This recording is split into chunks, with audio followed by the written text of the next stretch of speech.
Process scheduling में सबसे first type है FCFS शेड्यूलिंग। FCFS का लॉन्ग फॉर्म है फर्स्ट कम फर्स्ट सर्व। इसका मतलब ही यही है कि जो भी प्रोसेस पहले आएगी उसको ही पहले चांस मिलेगा रन होने के लिए, और जो प्रोसेस बाद में आएगी उसको सेकंड पे चांस मिलेगा। So as the process came, it will get a chance to execute, and second process will get a chance to execute at the second place. हर एक ऐप शेड्यूलिंग एल्गोरिथम में दो चीजें होती है, जो कि पहली चीज है criteria, and criteria for FCFS is the arrival time. It says whatever the process is coming at first, that process will execute on the basis of its arrival time. तो फर्स्ट प्रोसेस अराइव जो होती है वही पहले position पे run करेगी। Second option है हमारे पास mode. This is very important. इसका मोड है FCFS का non preemptive. The meaning of non preemptive mode is, अगर कोई प्रोसेस रन कर रही है उसके अलॉटेड बर्स्ट टाइम के लिए, तो वो अपना पूरा बर्स्ट टाइम एग्जीक्यूट करेगी रनिंग स्टेट में, और तभी उसके बाद बाहर निकलेगी।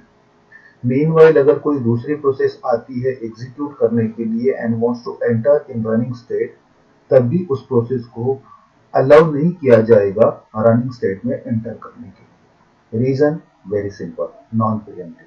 तो नॉन प्रीएम्प्टिव का मीनिंग इतना सिंपली ये है कि एक प्रोसेस जब स्टार्ट करती है रनिंग के लिए, वो अपना पूरा बर्स्ट टाइम कंप्लीट करेगी, फिर ही एग्जिट करेगी रनिंग स्टेट से। That's it. हमारे पास बहुत सारे शॉर्ट नेम्स हम आने वाले डिस्कशन में यूज करेंगे, that are written in the right side in the blue box. AT stands for arrival time, BT stands for burst time, CT is the completion time, TAT is the turnaround time, WT is the waiting time। ये पूरे long form use करने के बजाय हम short form use करेंगे इन सारे terms के लिए। चलिए, तो the very first question is, इसमें बहुत सारे क्वेश्चन बनते हैं, हम हर एक वैरायटी का एक एक क्वेश्चन वन बाय वन देखेंगे। तो द फर्स्ट वैरायटी और very simple question is, calculate average waiting time and turn around time in millisecond using FCFS। Question में आपको ये टेबल दिया जाएगा। This table is having the P number which is having the process numbers। आपके पास चार processes है, P1, P2, P3, P4, और सभी का अराइवल टाइम यहाँ दिया गया है 000। तो all the processes arrive at the 0 time. यहाँ पे हर एक प्रोसेस का बर्स्ट टाइम दिया गया है, that is 3, 2, 4, 5। This is the question given in paper. अब आपको क्या करना है, इस क्वेश्चन को सॉल्व करना है यूजिंग FCFS से। तो हम आंसर बनाने के लिए सेम टेबल को पहले कॉपी करते हैं, यहाँ पे प्रोसेस नंबर्स ले लेंगे, फिर उसका अराइवल टाइम कॉलम ले लेंगे और बर्स्ट टाइम वाला कॉलम ले लेंगे एज इट इज। ठीक है, सेम टू सेम। अब इसके बाद हमको चेक करना है आगे की तीन कॉलम्स को, और ये तीन कॉलम्स आप ऐसे बनाओगे। यहाँ पे आप पहले चेक करोगे, आई विल जस्ट रब all this things so it will be easy कि ये कैसे हो रहा है।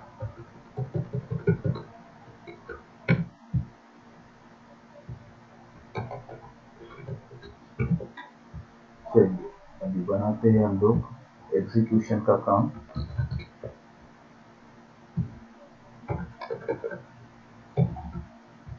This is the chart that we are going to make. So पहले स्टार्ट करेंगे FCFS में जो फर्स्ट अराइव हुई है process as per the mode, as per the criteria arrival time. तो which process is arrive at first. यहाँ अगर देखते हैं हम अराइवल टाइम के कॉलम को, सारे प्रोसेस का अराइवल टाइम 0 है। सो कोई भी प्रोसेस स्टार्ट कर सकते हैं। तो हम यहाँ पे स्टार्ट करेंगे नॉर्मली P1 से, दैट्स योर चॉइस। अगर आप चाहते हो कि P1 के बजाय P2 से स्टार्ट करें, that is your choice. P1 की प्रोसेस को हमने स्टार्ट किया है, कब से स्टार्ट होगी वो रन करना, 0 सेकंड से, जिसको हमने यहाँ लिखा है। P1 चल रही है, कब तक चलेगी, उसका बर्स्ट टाइम P1 का आपके पास 3 है, तो it will run for 3 second. तो यहाँ पे 3 सेकेंड पे कंप्लीट कर गई। उसके बाद आएगी आपकी नेक्स्ट प्रोसेस जो अराइव हुई है, P2 को ही देंगे हम, चाहे तो आप P3 या P4 भी रख सकते हैं यहाँ पे, बट यहाँ पर हम लेंगे P2, that is your choice. P3 या P4 भी ले सकते हैं। उसका बर्स्ट टाइम कितना है, P2 का बर्स्ट टाइम आपके पास 2 सेकेंड मिली सेकेंड का है, तो यहाँ तक वो चलेगी। 3 के बाद 2 second, 3 + 2 is 5 millisecond. Then third process we will take P3 which is arrived at 0 second. तो यहाँ पे हमने P3 को ले लिया है, और उसका बर्स्ट टाइम यहाँ पर टेबल में क्वेश्चन में दिया गया था आपको 4 millisecond. So it will run for 4 millisecond, 5 + 4 is 9 millisecond. देन उसके बाद हमारे पास लास्ट प्रोसेस बच जाती है P4, जिसका टाइम है, बर्स्ट टाइम है 5 सेकेंड का, और वो चलेगी 5 सेकेंड के लिए। सो P4 is starting at 9 and it will run for 5 more seconds of its burst time. So 9 plus 5 is 14 millisecond. So P4 यहाँ पर हो चुकी है। We have completed the chart. अब जब चार्ट हमारा कंप्लीट हो चुका है तो उसको हम इस टेबल को एक्सटेंड करेंगे, जिसमें हम ऐड करेंगे कंप्लीशन टाइम का एक कॉलम, और हम ऐड करेंगे TAT का एक कॉलम और WT का एक column, which is waiting time. चलिए, अब हमको फाइंड आउट करने हैं वैल्यूज फॉर कंप्लीशन टाइम। तो पहली वैल्यू किसके लिए है, प्रोसेस P1 का कंप्लीशन टाइम क्या होगा, तो हमको यहाँ देखना है P1 is completed at what time, at 3 millisecond. 0 second पे स्टार्ट हुई और 3 मिलीसेकेंड पे कंप्लीट हुई, तो हमने यहाँ पे उसका कंप्लीशन टाइम 3 लिख दिया। P2 आपकी स्टार्ट हुई थी 3 मिलीसेकेंड पे, बट ये कंप्लीट की है अपना, इस लाइन को चेक करना है हमको, ये कंप्लीट की है अपना एग्जीक्यूशन 5 मिलीसेकेंड पे, तो we will write here 5। Likewise, P3 is completed at 9 millisecond and P4 is completed at 14 millisecond. So this is the completion for time for each and every process. ये column हमने complete कर लिया। Next column हमें complete करना है turn around time के लिए। Turn around time और वेटिंग टाइम कैलकुलेट करने के बहुत सारे ऑप्शंस है, बहुत सारे वे से हम कैलकुलेट कर सकते हैं, but here I am using one simple option which is always giving you the correct answer. और दूसरे भी ऑप्शंस आपको मिल जाएंगे अलग अलग टेक्स्ट बुक्स में। यहाँ पे उसको कैलकुलेट करने के लिए इस साइड में मैंने एक फार्मूला लिखा हूँ, ऊपर आपको ऑरेंज कलर का एक बॉक्स दिखेगा rectangle, in that one TAT equals to CT minus AT। This is the simple formula that we have to use. दूसरा फार्मूला है WT के लिए, WT equals to TAT minus BT। ये फार्मूले को यूज करेंगे हम और हमें ये सारे वैल्यूज मिल जाएंगे। TAT कैलकुलेट करने के लिए मुझे दो चीजों की जरूरत है, completion time and arrival time. At present ये दोनों चीजें मेरे पास हर प्रोसेस के लिए है, तो I am applying that formula for each and every process. P1 के लिए TAT क्या हो जाएगा, turn around time, CT minus AT, that is 3 minus this 3 minus this 0, so 3 minus 0 is 3। फिर उसके बाद मेरा P2 के लिए हो जाएगा turn around time 5 minus 0 5। P3 के लिए टर्न अराउंड टाइम हो जाएगा CT माइनस AT, CT है P3 का 9 और AT है 0, so answer is 9। And lastly P4 के लिए TAT हो जाएगा 14, और इन सारे वैल्यूज को मैंने एड अप कर लिया है, that answer is 31। That answer is 31, right? Then WT के लिए वैसे ही करेंगे, formula is TAT minus BT। TAT है 3 P1 का और BT है also 3। You have to check this column. BT is this column and TAT is this column. So first process के लिए आपके पास आएगा TAT minus BT, 3 minus 3 0। Second one is process 2 का TAT है 5 और उसका BT है 2। 5 minus 3 is, sorry, 5 minus 2 is 3।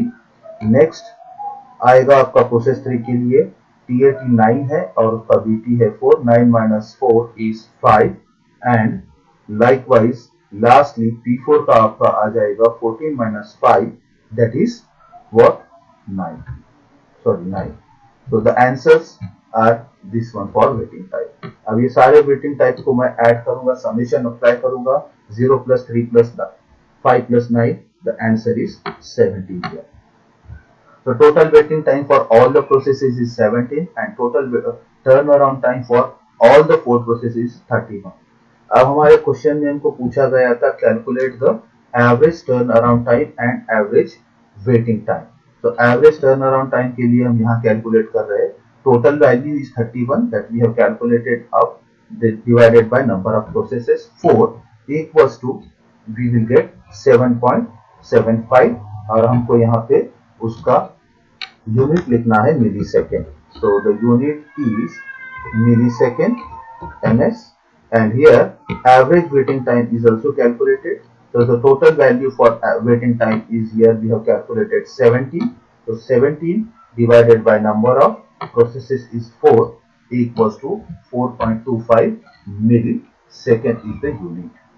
That's it. This is the very simple way to calculate the turnaround time and waiting time for individual processes, as well as average turnaround time and average waiting time for the entire, so all the processes.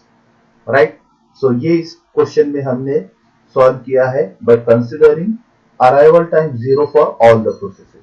अगर processes का arrival time different होता है, vary करता है, then there will be a difference in getting the solution. Right, thank you.